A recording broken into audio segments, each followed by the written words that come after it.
Hello, everybody. My name is Zerduku, and welcome back to Vengeful Spirit. And, well, not much to say. Just Let's just get minimize the into thing. this. Yeah, let's just get into this.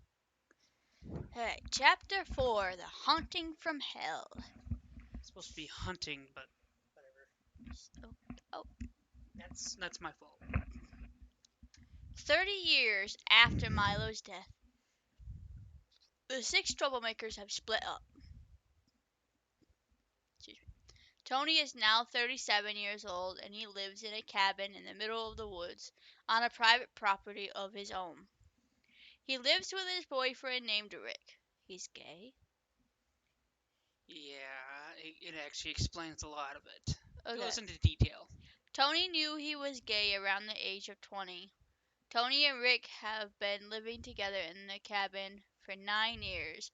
However, Tony is plagued by nightmares of Milo's death, feeling regret that he did not tell anybody about Milo's murder.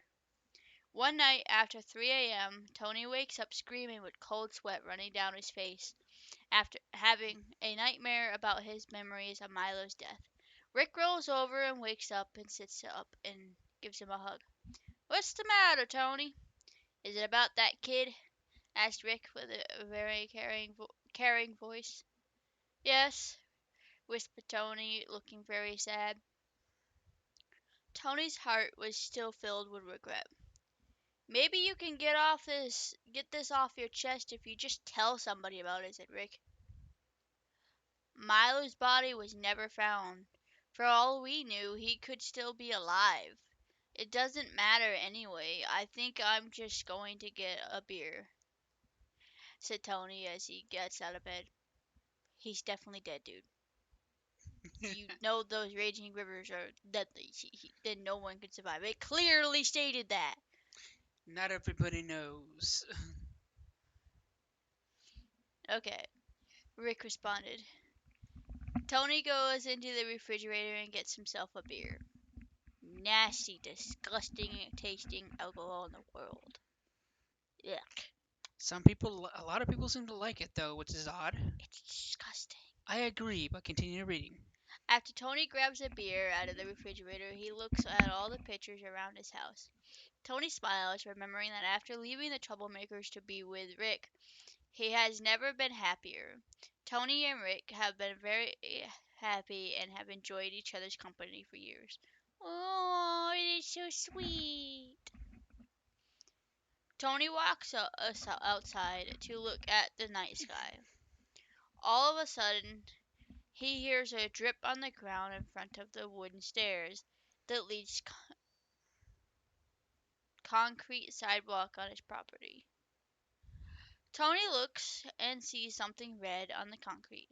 Tony goes to investigate and puts his fingers on the red drop on the ground. He smells it, and the scent it gives off is very foul and nasty. Old rotting blood. So he rubs his fingers on his pants to get it off. Because he does not know what it is, Tony takes another sip of his beer and then spit it out because it tasted very nasty. Good. Go, go, go. Pah! Supposedly, it's because his beard turns into blood. Good. Tony looks inside the beer bottle and sees that the entire drink turned red like the raindrop that was on the concrete. Hashtag not sponsored Pepsi. Hashtag not sponsored. Ginger ale. Sniffles. That's adorable. Kitty sniffles. Anyways, I'm not continue a on. cat! Sorry. Before Tony could even think about it, he could see his breath as it was getting cold. All of a sudden, an unnatural turquoise fog flows in. Tony is confused on what is happening, as anybody would be. In the turquoise-colored fog, a terrifying specter manifests. Tony sees a small skeleton the size of a child with a broken skull and turquoise-colored fog leaking out of his red, glowing eye. What in the holy merciful Mary of God? Well then, interesting sentence, shouted Tony as he throws the beer bottle to the concrete, shattering it, revealing all of the red blood like liquid on the ground.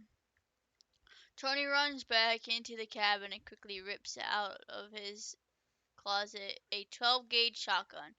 Yeah, like that's gonna do it any good. Tony turns around and aims at whatever it is coming in after them.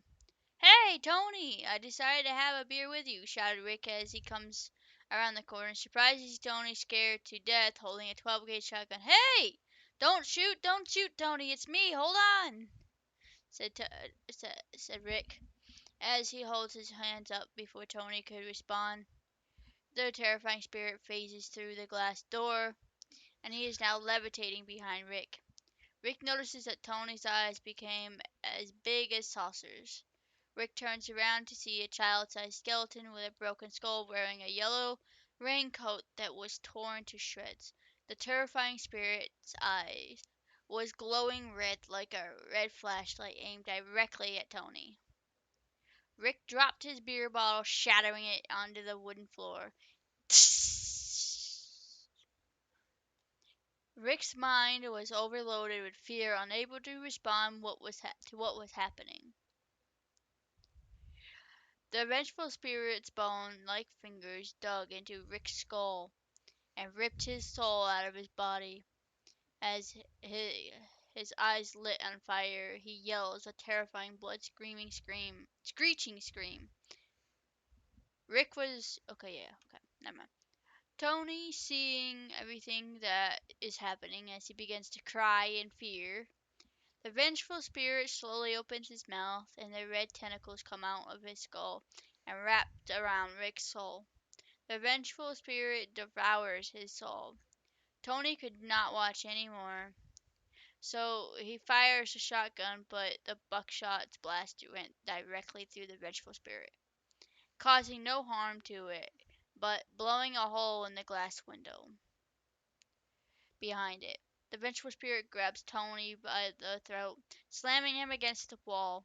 Tony drops the shotgun onto the floor, and luckily it did not go off. He has come for me, for you. Woo! It's actually it's like this drawn out, like low voice, like he's grasping. I wasn't reading, I was commentating. Okay. Hell is calling, said this vengeful spirit with a very long, low, raspy voice as his sharp, bony fingers slowly cut into Tony's face. Tony screams in pain as the bony fingers go into his face, dragging down to his chin. Then the vengeful spirit reaches into Tony's head and rips his soul out. And then Tony's eyes light on fire, illuminating the inside of the dark cabin. The vengeful spirit drops Tony's dead body onto the ground and then devours his soul.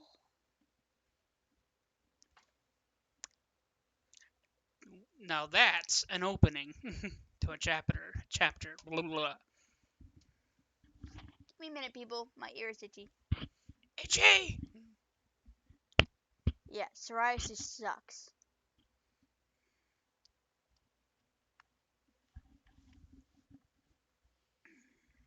Back in Turtletown, in the middle of summer, the people haven't forgotten some of the supernatural events at the old school. Rumors of an old legend of a murdered child have been circulating around town, and as a result, the superstition stayed with the If you citizens. don't mind, there, Chelsea.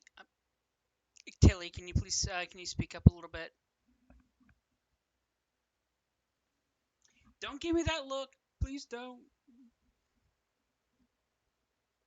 Just speak up a little bit. I'm speaking! But I can barely hear it, even without headphones. The microphone's right here, man.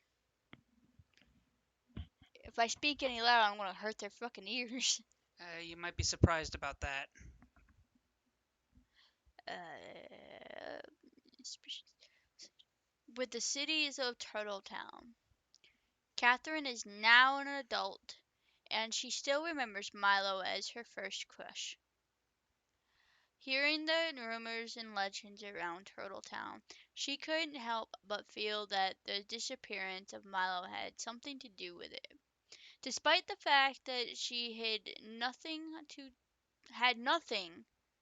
to do with his disappearance, she feels guilty of the incident, even though she doesn't know what happened.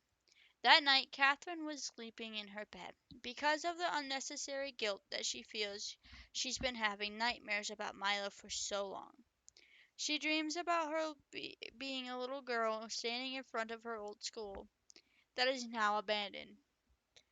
She sees Milo standing at the front door of the school.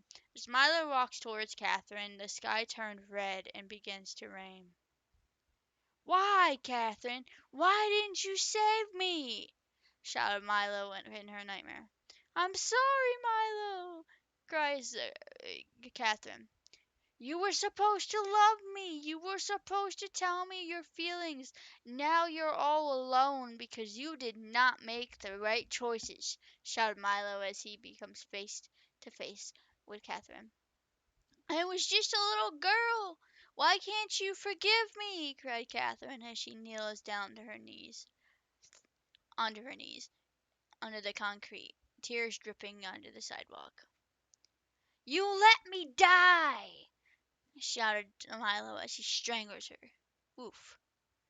Immediately, Catherine wakes up with her hands around her throat. As she let go of her own throat, looking at her hands, realizing she could have killed herself by accident, she cries in her bed.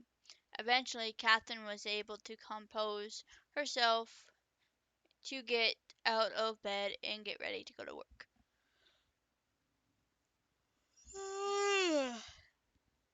Excuse me, people. Sorry. Tilly's been very sleepy lately. Sorry, my energy is drained. And I didn't even do anything! Really? It's okay. Pat, pat. No pets. Not right now. Continue on. I lost my place. Ah, there. Catherine has lived in Turtletown for an extremely long time. The only time she's ever left Turtletown is when her mother moved to the city when Catherine was a teenager. After Catherine became an adult, she decided to come back to Turtletown to face her demons. As a result, she became a cashier at a Goodwill store, selling clothes to the homeless. Dude, you can't use the Goodwill store thing in your books. It's a very common thing, and they don't really have a. Well, whatever. We're not gonna get into it. Okay. On her way to work, she stops by a newspaper machine and puts a quarter into it and looks at today's paper. When she reads that Gary, someone she knew from school, was being released from jail, she throws away the newspaper in frustration, knowing that the troublemakers will eventually return to Turtletown after years of leaving Turtletown alone. So Gary did go to jail for things. Yeah, but not for the murder. Oh, okay. Meanwhile, Eddie and Craig were across the street from the Goodwill store that Catherine works at. Eddie puts a quarter in the newspaper machine and pulls out the newspaper. "I can't wait till Gary gets back. He told us that we are all going to have a big party with a bunch of hot chicks," said Craig as he lights up with a cigarette. "If it wasn't for that piece of shit SWAT team sticking their nose where it doesn't belong, we could have got away with them with $2 million," said Eddie as he looks at the newspaper. As Eddie looks at the newspaper, he notices a picture of Tony's house. "Oh, fuck! That's Tony's place," said Eddie as he looks at the newspaper. Out of Craig's curiosity, he looks at the newspaper over Eddie's shoulder and reads the article under the picture. The headline read, Bodies found in cabin in the woods on the edge of town. Reading the story, Eddie comes across the horrifying sentence: Tony A. Rick B. Tony A. and Rick B. have been found murdered in their private cabin. The police will not give any notes to the press on the cause of death of the two men, as the investigation is still underway, and the police are still hopeful no clues new still hopeful new clues and witnesses will come to light. However, there are rumors of a possible murderer was involved. Ah, fuck that gay bastard anyways, said Craig as a response.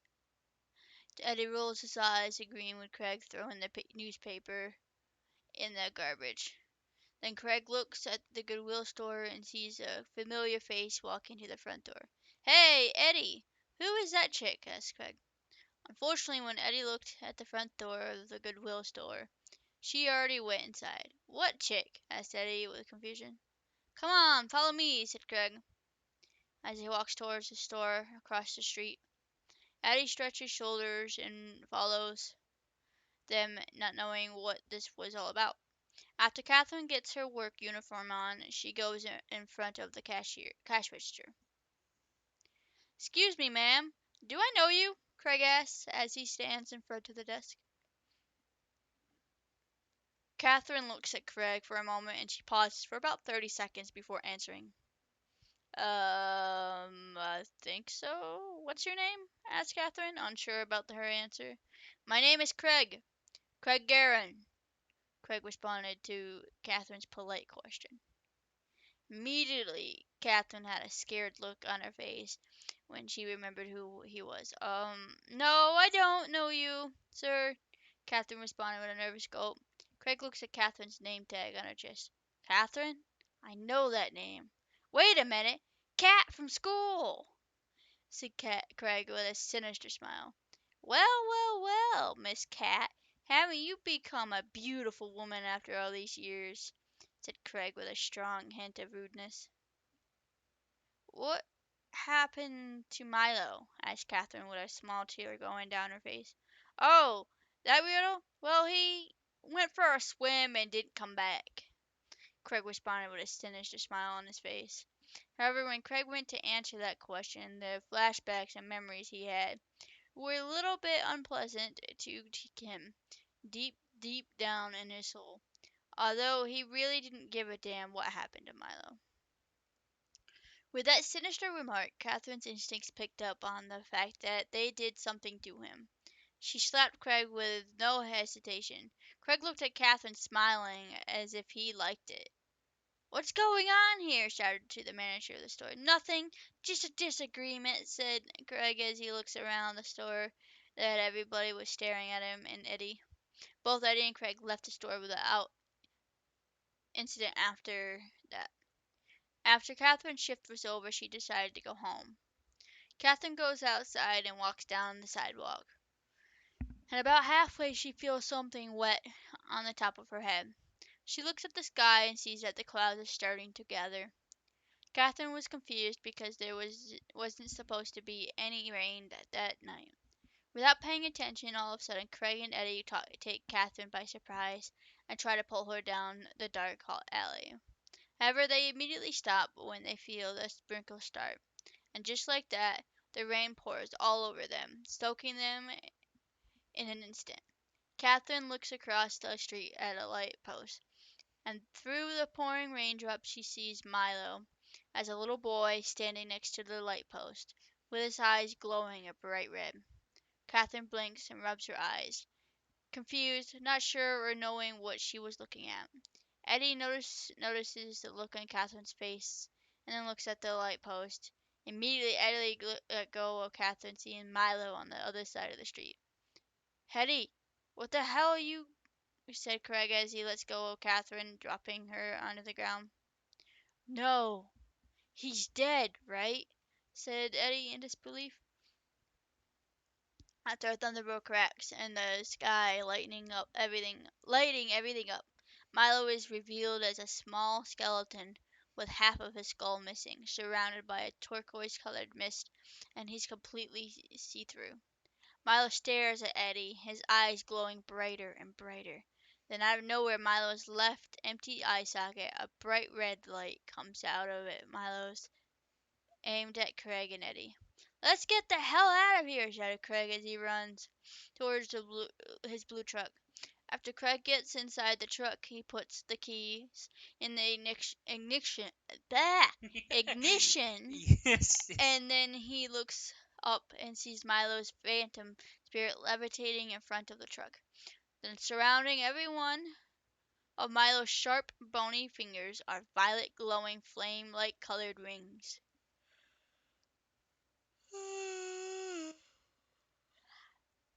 You can do it, sister. Meow. Mew. I know.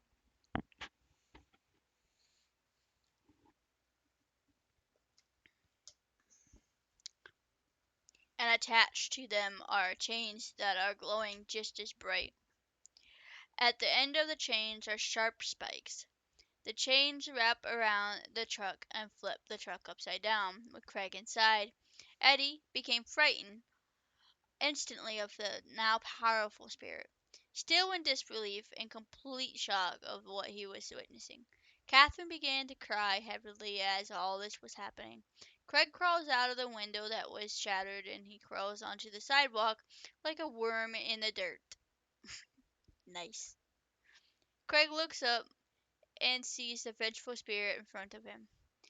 Craig screams before the vengeful spirit grabs him by the throat and lifts him 6 feet in the air. Just go for I swim, whispered the vengeful spirit as blood rolls out of Milo's skull, dripping onto the ground and disappearing as if the blood was never real. Milo's sharp, bony fingers reach inside of Craig's skull and rips out his soul. Craig's eyes light on fire and burn, along with his brain quickly turning to ash. Milo drops Craig's limp, dead body onto the ground and then swallows his soul.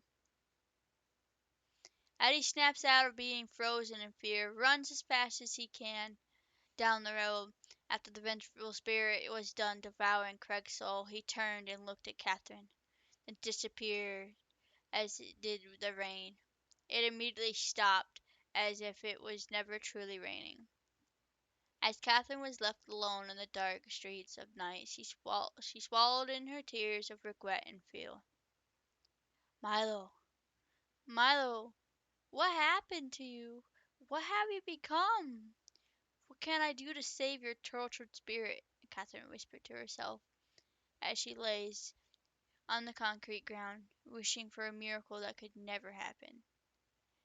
After that, Catherine stood up and cried herself home, step by step, through the tears of despair.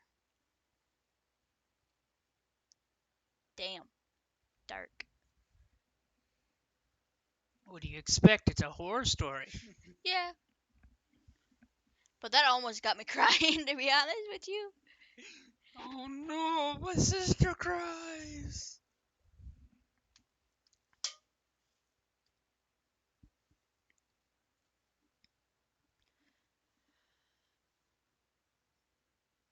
Catherine makes her way home, opens the large door with an old key. She enters and the door closes behind her on its own. As she walks down the front hall, her purse drops on the floor. She kicks off her shoes to the corner and then plops herself on the couch, sitting in the dark, weeping. Her tears of despair only darken the weightless guilt that she has, blaming herself for something that she had no control over. But she still feels the guilt regardless. Oh, Milo, maybe if I had told you how I felt about you, maybe this would never have happened. Catherine cries to herself in the dark. As Catherine begins to close her eyes, she hears a music box melody. She opens her eyes and looks under the table, and sees a heart-shaped locket playing a sad melody.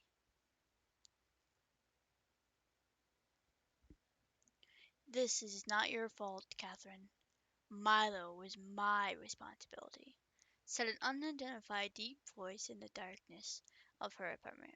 Immediately, Catherine stood up and looked in the dark shadows in front of her.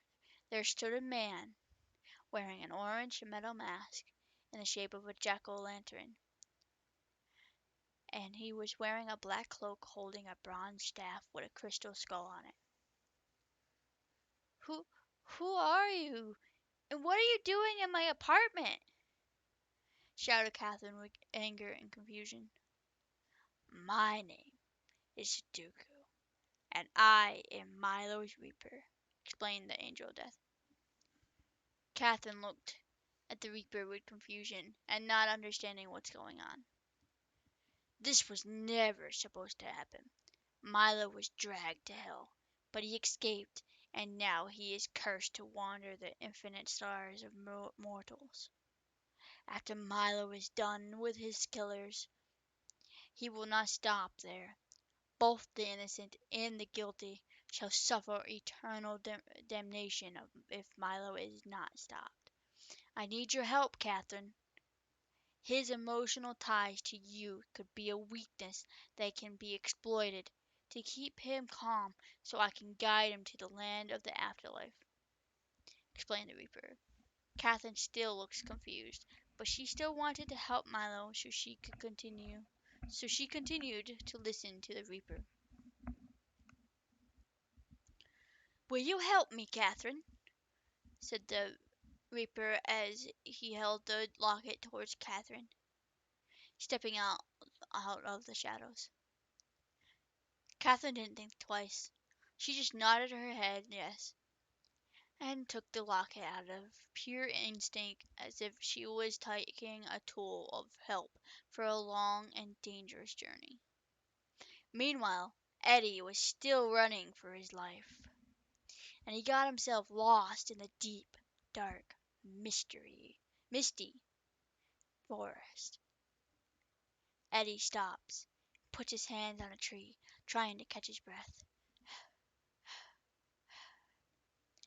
Eddie looks behind him and sees nothing.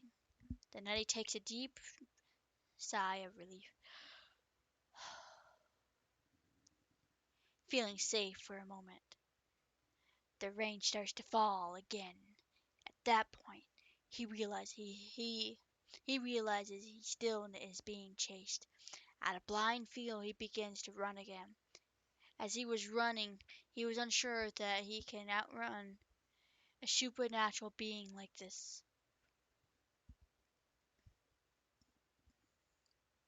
Excuse me. Acid reflux sucks. Anyways, Eddie felt as if the power of death is on his heels, and hell was creeping up behind him as he runs through the muddy, dripping puddles and the tapping raindrops on his face.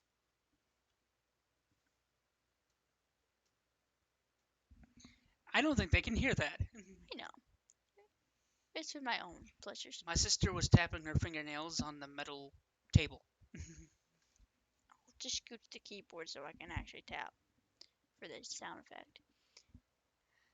As he runs through the supernatural rain, Eddie ends his run when he comes to a clearing, a junkyard of broken down cars.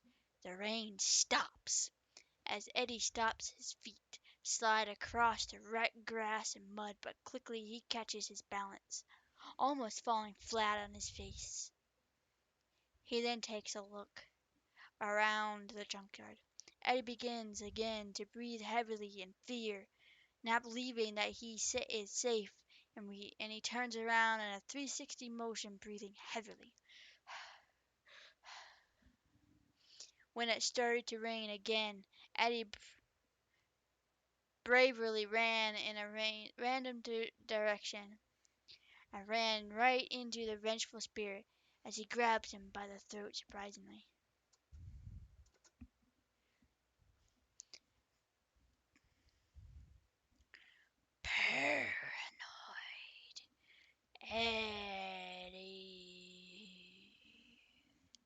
said the vengeful spirit, as it looked deep in Eddie's cold, murderer's eyes. "No, stop! I'm sorry, Milo, I'm sorry! Just don't kill me!" shouted Eddie, pleading for his life, lying through his teeth, not really feeling sorry as he remembers the joy of killing him. Not that it mattered. The curse has completely warped Milo's mind, and he is unable to think straight as he put his bony fingers racing through Eddie's skull, ripping his soul out. And then the vengeful spirit devours it and throws Eddie's limp dead body on the ground.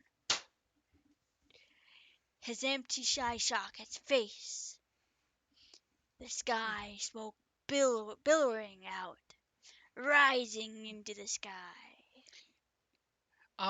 Tilly, are you having too much fun? I'm in character. Okay, okay. Just continue on. I'm sorry. I just seemed like you were having way too much fun. But anyways, continue on.